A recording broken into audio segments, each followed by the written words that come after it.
नमस्कार दोस्तों, हमारे चैनल एजुकेशनल हब में आपका स्वागत है। चैनल को सब्सक्राइब करें, वीडियो को लाइक करें। आज हमारा टॉपिक है एंकिलोजिंग स्पॉन्डिलाइटिस। तो अभी हम इस वीडियो में एंकिलोजिंग स्पॉन्डिलाइटिस के बारे में देखेंगे, इसका डेफिनेशन देखेंगे और sign and symptom, early sign and symptom देखेंगे, फिर over time sign and symptom देखेंगे और ट्रीटमेंट देखेंगे। तो अभी आगे चलते हैं, वीडियो को कंटिन्यू करते हैं। वीडियो को इन तक देखिएगा, ज़्यादा समझ में आएगा और नोट्स है आपके लिए, मतलब इजी लैंग्वेज में। तो यहाँ डेफिनेशन है, ankylosing spondylitis is a form of arthritis that mainly affect the spine and sacroiliac joint और a lower back. Simple language में लिखा हुआ है यहाँ पे, एंकिलोजिंग स्पॉन्डिलाइटिस जो है वो एक अर्थराइटिस का फॉर्म है जो कि मेनली अफेक्ट करता है स्पाइन को और सैक्रोइलियक जॉइंट को और लोअर बैक को। ठीक है, एक और इसका डिफिनेशन है, देख लीजिए। Ankylosing spondylitis can be difficult to diagnose, ठीक है, but has a particular pattern of pain. Okay, symptoms and change can be seen on X-ray and MRI। आगे समझ में। अब नीचे हम देखेंगे ईयरली साइन एंड सिम्टम्स। ठीक है, ये ईयरली मतलब सबसे पहला साइन एंड सिम्टम्स इसका क्या होता है। ठीक है, तो पहला पॉइंट है हमारा, pain in lower back, hip and buttock. Pain होता है लोअर बैक में और हिप में और बटक में। और आगे हम देखते हैं, नेक्स्ट पॉइंट है stiffness in the lower back, हिप्स and बटक। Stiffness रहता है लोअर बैक में और हिप में और बटक में। ठीक है, नेक पेन होगा, ठीक है, माइल्ड फीवर होगा, ठीक है, नाइट स्वेट्स होगा, ठीक है, टायर्डनेस होगा, ठीक है, जनरल डिस्कम्फर्ट होगा, ठीक है, लिगामेंट एंड टेंडन पेन होगा, ठीक है, एपेटाइट लॉस होगा, एपेटिक लॉस होगा। ठीक है, sign and symptoms over time. अब ये पहले वाला था ईयरली टाइम और ये है ओवर टाइम। ठीक है, तो चलिए इसका पॉइंट, कुछ पॉइंट है वो देखते हैं। At this stage sign and symptom include pain, stiffness and tenderness on both side of the body. ठीक है, ऐसा समझ में। दिस दूसरा पॉइंट है, this symptoms spread to other body parts. आ गया समझ में, सारा इजी लैंग्वेज है। Eventually leads to change in posture. ठीक है, tiredness cause by the body's reaction to inflammation is another. ठीक है, नेक्स्ट पेज पे आते हैं और ये अनदर के बाद मतलब सॉरी यहाँ पे ऐसे है और कॉमन लॉन्ग टर्म सिम्टम्स है इसमें। ठीक है, तो अब देखिए area most commonly affected. Area कौन कौन सा कॉमनली इफेक्टेड होता है इसमें, तो सबसे पहले देखिए स्पाइन, रिब्स, हिप्स, थाई, नेक, शोल्डर जॉइंट। ठीक है, उसके बाद joints of hand, joints of feet. ठीक है, काउजेस देखेंगे यहाँ पे। तो सबसे पहला काउजेस क्या है, काउज क्या है, सबसे पहला नॉर्मल काउज है यहाँ पे अननोन। काउज इज अननोन, जो काउज है इसका वो अननोन है, कोई जानकारी नहीं है इसके बारे में दूर दूर तक। तो नेक्स्ट पॉइंट देखते हैं, people with the HLA-B27 gene, HLA-B27 gene are the greater risk developing the condition. ठीक है, ऐसा समझ में। तो इसमें मतलब ये सेकेंड लाइन में कहने का मतलब ये है कि जो जिन लोगों में HLA-B27 जीन का ज़्यादा होता है तो उनमें मतलब ग्रेटर रिस्क होता है एंकिलोजिंग स्पॉन्डिलाइटिस होने का। नेक्स्ट पेज पे देखते हैं, तो अब हम देखेंगे यहाँ पे नेक्स्ट पेज में है रिस्क फैक्टर्स। ठीक है, तो रिस्क फैक्टर्स क्या उनको क्या क्या होती है, कुछ ज़्यादा खास नहीं है, बस 3 पॉइंट है इसमें, देख लीजिए आप। पहला है एज 15 से 40। सेक्स, सेक्स में क्या है कि 3 time more men than women, मतलब 3 गुना ज़्यादा मतलब होता है मेन में वुमेन के अपेक्षा। ठीक है, जेनेटिक एंड फैमिली हिस्ट्री। ठीक है, नीचे हम देखेंगे अगला पॉइंट डायग्नोसिस। तो डायग्नोसिस में हम सबसे पहले करेंगे फिजिकल एग्जामिनेशन। ठीक है। तो यहाँ पे देखिए फिजिकल एग्जामिनेशन में यहाँ पे कुछ पॉइंट है, मेरे पास 5 पॉइंट है।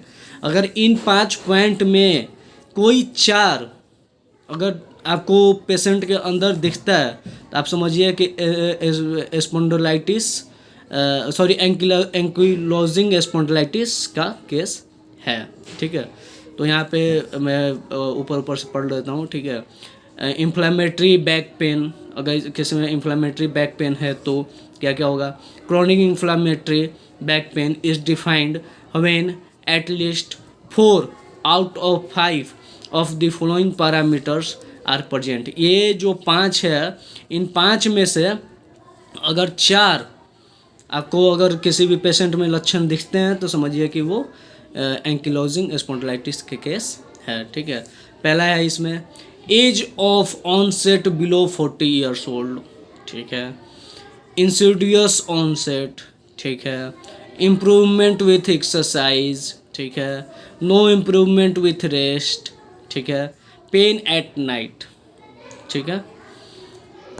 तो ये 5 पॉइंट रहा। इन 5 में से अगर कोई भी अगर 4 लक्षण आपको दिखता है तो आप समझिए कि वो एंकिलोजिंग स्पॉन्डिलाइटिस का केस है।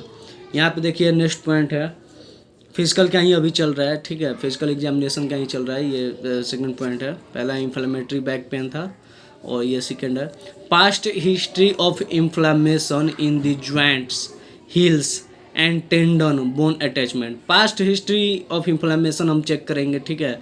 किसी भी पेशेंट को अगर पहले कभी किसी जॉइंट पे, हील पे और टेंडन बोन अटैचमेंट पे अगर कोई इन्फ्लेमेशन हुआ हो तो उससे हम देखेंगे, ठीक है। Family history for axial spondyloarthritis, ठीक है। पास्ट फैमिली हिस्ट्री हम देखेंगे। Positive for the biomarker HLA-B27, HLA-B27 अगर किसी में पॉजिटिव पाया जाता है तो उसमें ये होता है।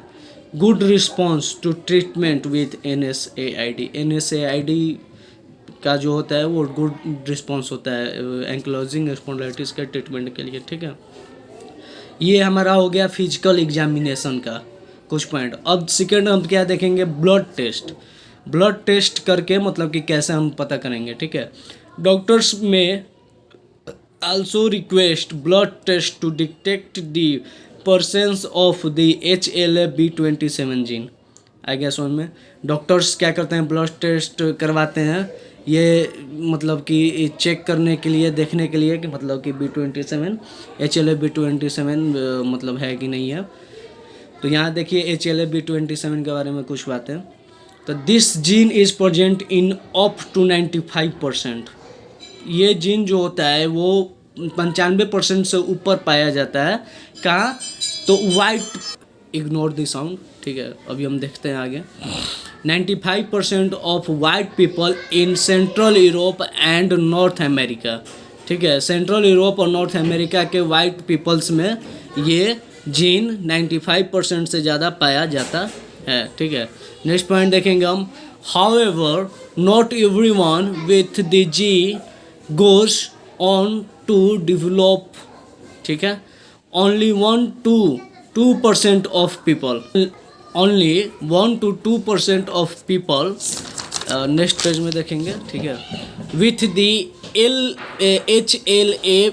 HLA-B27 gene are affected by the condition, ठीक है। मतलब 1 से 2% ही लोग पाए जाते हैं जो कि HLA-B27 जीन के अफेक्टेड होते हैं, ठीक है। तो नेक्स्ट हम टॉपिक देखेंगे इमेजिंग टेस्ट। अब देखिए ये तो हो गया फिजिकल टेस्ट, दूसरा हो गया ब्लड टेस्ट, तीसरा है इमेजिंग टेस्ट। तो इमेजिंग टेस्ट में सबसे पहले सिंपल 2 वर्ड तो आता ही आता है, एक्सरे और MRI, ठीक है। X-ray on the spine and see if the joint are damage or fused, ठीक है। यहाँ पे क्या कर रहा है, इमेजिंग टेस्ट का फर्स्ट पॉइंट है हमारा एक्सरे ऑन स्पाइन। स्पाइन का हम एक्सरे करेंगे, ठीक है। And see if the joint are damaged, और देखेंगे अगर जॉइंट जो है अगर वो डैमेज्ड है या फिर फ्यूज्ड है तो, ठीक है। May other MRI if nothing show up on the x ray, अगर हम MRI भी कर सकते हैं अगर एक्सरे में हमें कुछ वैसा नहीं दिखा तो ठीक है। और ये MRI scan detect the inflammation without joint damage, और MRI का जो स्कैन है वो डिटेक्ट करता है इन्फ्लामेशन को बिना किसी जॉइंट के डैमेज को। और यहाँ हम ट्रीटमेंट देखेंगे। ट्रीटमेंट यहाँ पे है आपका 4 प्रकार का, फिजिकल थेरेपी है और एक्सरसाइज है, एडवाइस है, उसके बाद ड्रग्स है और सर्जरी है, ठीक है। इन रेयर केस, सर्जरी मतलब रेयर केस में ही होता है, ज़्यादातर ये इन सब चीज़ों से एंकिलोजिंग स्पॉन्डिलाइटिस ठीक हो जाता है, ठीक है। नेक्स्ट पेज में हम देखेंगे फिजिकल एंड ऑक्यूपेशनल थेरेपी, ठीक है। यहाँ ट्रीटमेंट में सबसे पहले हम देखे थे फिजिकल थेरेपीज एंड एक्सरसाइज, तो ये उसका कुछ पार्ट है, उसके बारे में कुछ मतलब बताया जा रहा है कि फिजिकल थेरेपीज से कैसे ठीक होता है, ठीक है। तो यहाँ पे पहला हमारा पॉइंट है physical and occupational therapy. It is important to maintain function and minimise the deformity. ये बहुत ही इंपॉर्टेंट होता है फंक्शन को मेंटेन करने के लिए और डिफॉर्मिटी को मिनिमाइज करने के लिए, ठीक है। ओके, नेक्स्ट टॉपिक है हमारा एक्सरसाइज प्रोग्राम, और नीचे में है यहाँ पे देखिए इलेक्ट्रोथेरेपी, ठीक है। पहले हम एक्सरसाइज प्रोग्राम से देखेंगे, एक्सरसाइज प्रोग्राम से कौन कौन सा एक्सरसाइज है या फिर कैसे एक्सरसाइज करने पे एंकिलोजिंग स्पॉन्डिलाइटिस की केस को ठीक किया जा सकता है, ठीक है।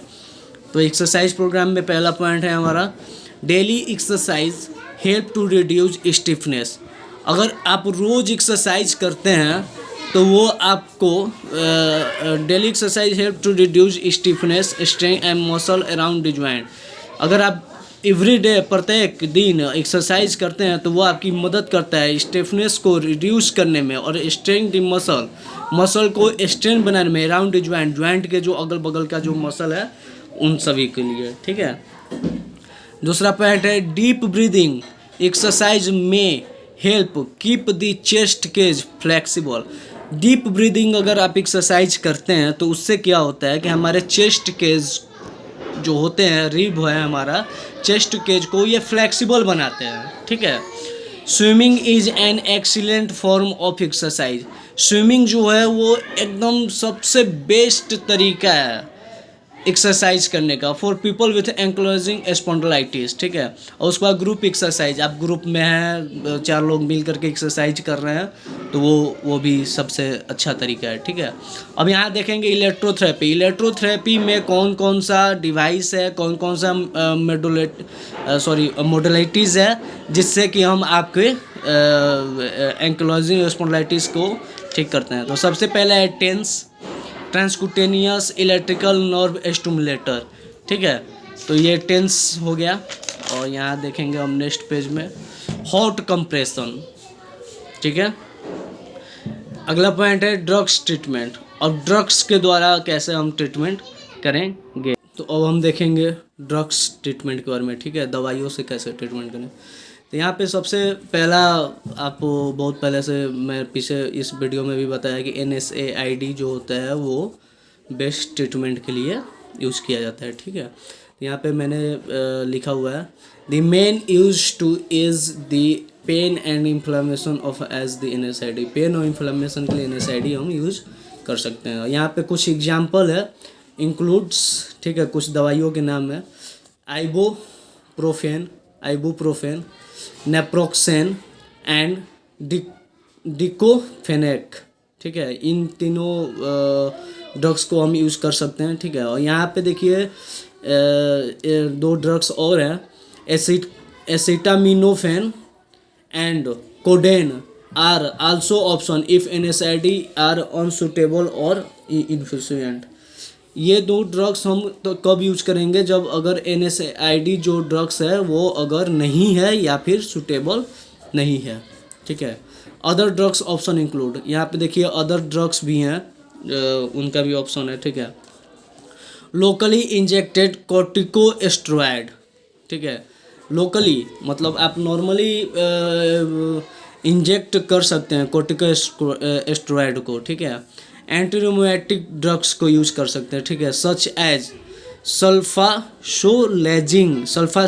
सल्फासोलाइजिंग ब्रांड नेम, इसका ब्रांड नेम जो है वो है एजुल्फिडिन एंड सल्फाजिन, एजुल्फिडिन एंड सल्फाजिन, ठीक है।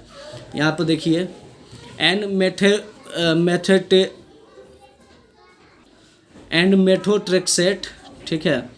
और इसका मतलब वो नेम है एटिडोक्सुप रियोमेट्रिक्स एंड ट्रिक्सऑल, ठीक है। यहाँ पर देखिए नेक्स्ट पॉइंट क्या है, tumour necrosis factor TNF antagonist such as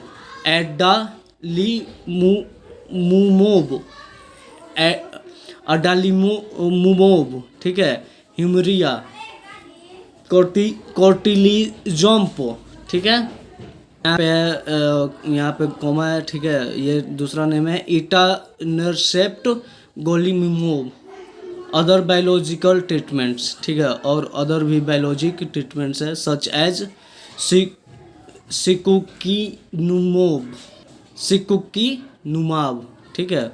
अब यहाँ पे ऑप्शन है, यहाँ पे ये हो गया मेडिसिन का। अब यहाँ देखिए सर्जरी का, ठीक है। तो आर्टिफिशियल जॉइंट रिप्लेसमेंट कर सकते हैं हम, ठीक है। सर्जरी में भी ट्रीटमेंट ऑप्शन, सर्जरी जो है वो ट्रीटमेंट ऑप्शन हो सकता है for some peoples with advance joint disease affecting the hips and knee, ठीक है। ये इजी लैंग्वेज है, आपको खुद समझ में आ जाएगा। तो ये हमारा आज का वीडियो था एंकोलाइजिंग स्पॉन्डिलाइटिस के बारे में, ठीक है। और हमारे चैनल को सब्सक्राइब कीजिए और वीडियो को लाइक कीजिए। Thank you.